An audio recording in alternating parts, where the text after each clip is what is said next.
miles de encuentros que se han venido sosteniendo, no miles, pero sí decenas de encuentros que ha venido sosteniendo, como tú bien lo decías antes, el presidente de la República, Nicolás Maduro. Para ti, todos los compañeros de prensa presidencial que han estado allí, un abrazo y las felicitaciones.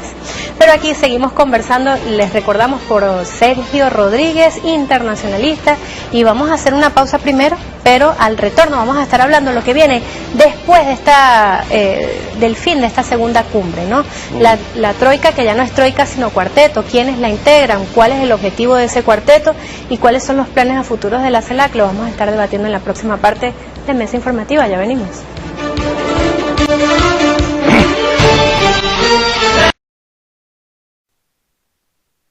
Del CARICOM. Ahora, el presidente de la República, no pudimos colocarlo más temprano, asumió el derecho de palabra dentro de esta cumbre, ¿no? Y allí llamó a las naciones hermanas a acabar para siempre en este siglo con las diversas formas de colonialismo que aún aquejan a nuestros pueblos. Una voz que, digamos, resume las luchas de todos los pueblos de nuestra América en los últimos 200 años. Vamos a escuchar.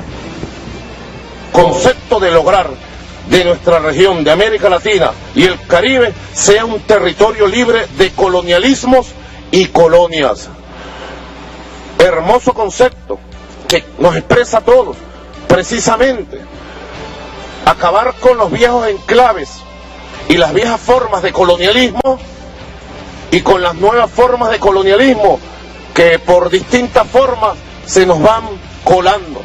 Los nuevos colonialismos culturales que nos llevan de antivalores de violencia, de culto a las drogas, de culto a las armas, y han llenado de violencia a toda nuestra región. Las nuevas formas de colonialismo financiero, de colonialismo económico que se pretenden para controlar nuestros recursos naturales, para controlar nuestras riquezas. Bueno, eran las palabras del presidente de la República, Nicolás Maduro Moros, ha hablado de estos enclaves viejos, enclaves colonialistas que aún continúan en nuestro hemisferio. Se refirió, por ejemplo, a Guantánamo en Cuba, también Puerto Rico y las Islas Malvinas. Inexplicable que aún hoy en día, en pleno siglo XXI, 2014, todavía haya imperios, digamos, que pretendan continuar ese pasado de colonialismo desde hace, corrijo, 400 años y hasta 500. Bueno, fíjate que además de Puerto Rico y Malvinas, en el territorio que corresponde a CELAC hay otros 6 territorios de la resolución 1514-15 de Naciones Unidas que están, digamos, bajo la jurisdicción del Comité de Descolonización de la ONU. O sea que tenemos 8 territorios todavía que en la jerga diplomática se llaman territorios no autónomos, pero que finalmente son colonias. En el Caribe está, no recuerdo ahora, pero las Islas Vírgenes Británicas, las Islas Vírgenes de Estados Unidos, están las Islas Caimán, entiendo que Montserrat, o sea, no son recuerdo territorios todo. de ultramar de Francia, creo. Claro, es una denominación que hace Francia y las modalidades son distintas, pero hay otros, pero en el Comité de Descolonización de la ONU, o sea, reconocido por Naciones Unidas, además de Puerto Rico y Malvinas, que son los casos más conocidos, hay otros 6 casos. En el mundo hay alrededor de 30, que están jurídicamente reconocidos por Naciones Unidas. Después se puede hacer un debate de cuáles son y cuáles no son, etcétera. Pero estos están reconocidos jurídicamente y se debate todos los años cuando se reúne el Comité de Descolonización, del cual, por cierto, Venezuela ha sido activo, participante y fundador permanente, fundador y activo participó en el colonialismo, sí, que tiene que ver con nuestra propia historia y con nuestras propias tradiciones, que son retomadas entonces por el presidente Maduro. Habla ahí una idea que de alguna manera también la transformación del concepto, cuando obtuvimos la independencia, sí, pasamos de una situación colonial a una situación neocolonial, donde que el presidente Maduro haya hablado de nuevos colonialismos. Que incluso incluye el ámbito cultural. Que incluye el ámbito cultural, pero incluye también el ámbito ambiental. El presidente Correa en su discurso lo mencionó, hizo una explicación muy precisa de lo que significa en términos del manejo del ambiente. El presidente Evo lo señalaba, tú lo decías Sí, anteriormente, ICA. El presidente Maduro habló del colonialismo cultural, colonialismo ambiental, colonialismo jurídico. Entonces estamos hablando de un concepto nuevo. El neocolonialismo se manifiesta no necesariamente con la ocupación de territorio, sino que hoy pueden ocupar el espectro radioeléctrico, Sí. y entonces es una nueva Como nueva de expresión. hecho lo es. Vamos a ver a continuación los puntos más importantes tratados durante la segunda cumbre de la CELAC, a la que asistieron obviamente los jefes de Estado. Vamos a recordar primero que Estados Unidos y Canadá no son miembros del foro. Se aprobó en La Habana la proclama de América Latina y el Caribe como zona de paz. Los temas centrales debaten la lucha contra la pobreza, el hambre y la desigualdad. Se declaró el compromiso permanente con la solución pacífica de las controversias, reunir directa o indirectamente en los asuntos internos de cualquier otro Estado.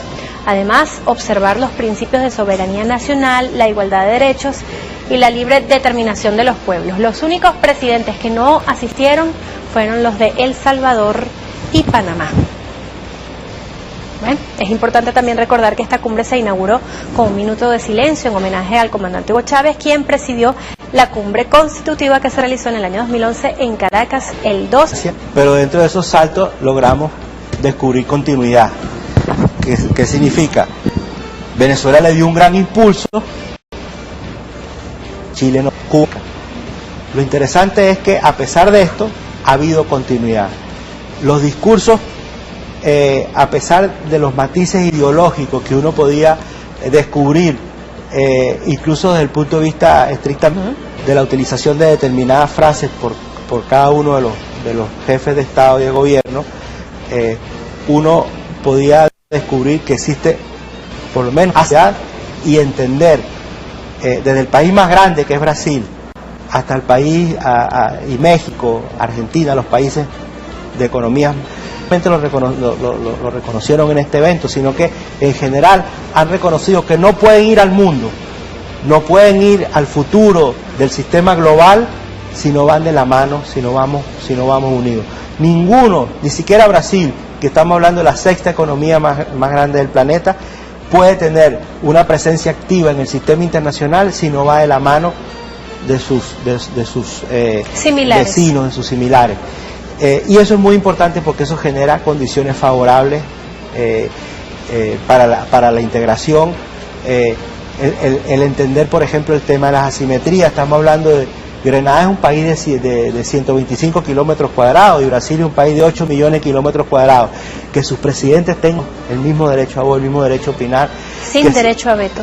Sin derecho a veto, sin hegemonía, sin imposiciones de ningún tipo, ni políticas ni económicas, sin amenazas de militares. Eso genera una nueva forma de relación que era inédita en América Latina y el Caribe.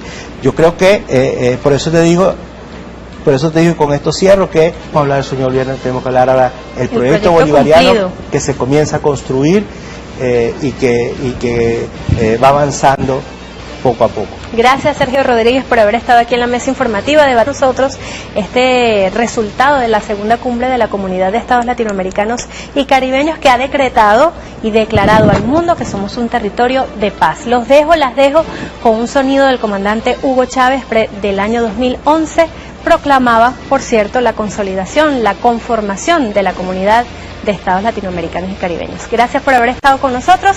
Nos vemos mañana